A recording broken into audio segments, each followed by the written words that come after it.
There was a season where Luis Suárez didn't just look like the best striker in the world, he looked like the best striker there had ever been. This was 2015-16 Barcelona, so the context is already absurd. Messi, Neymar, Iniesta, Busquets, Dani Alves, the kind of squad that sounded illegal.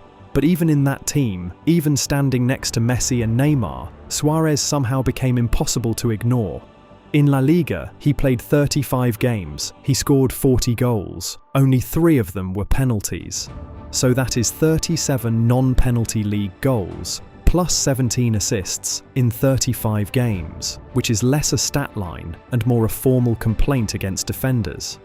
And this was not happening in a quiet corner of football either. This was Spain during the Messi-Ronaldo era, when the Pichichi race was basically 2 aliens taking turns making everyone else look like background extras.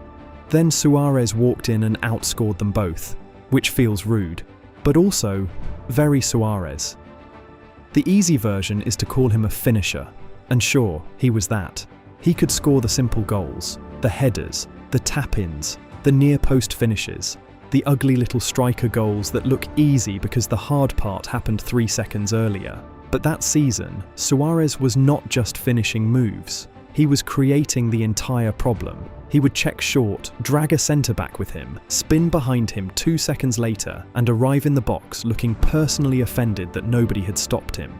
He attacked the near post like it had insulted his family. He pressed defenders like they owed him money. He turned loose balls, bad touches, half chances, and general panic into goals before most players had finished deciding whether something was even happening.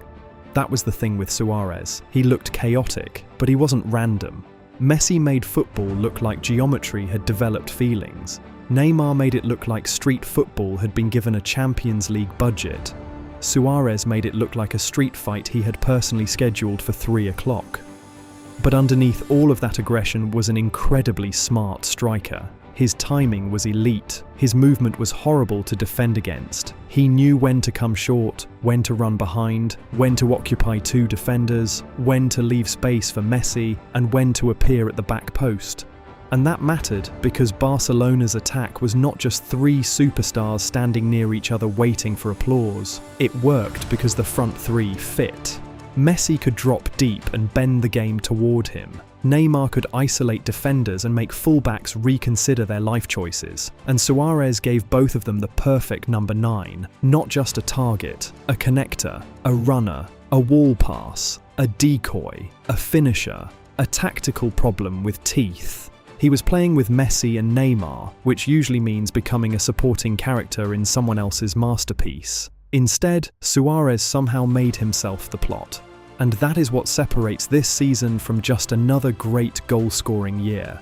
He wasn't standing in the box waiting to be fed, he was helping feed everyone else. 17 assists from a striker who also scored 40 league goals is ridiculous. That is not a poacher having a hot streak. That is a complete forward taking the league apart with a screwdriver, a hammer, and whatever legal definition of menace football happens to allow.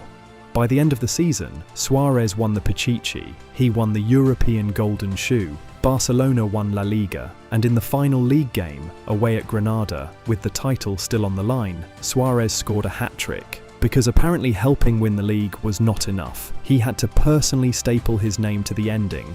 That is very Suárez. Not subtle, not especially polite, very effective.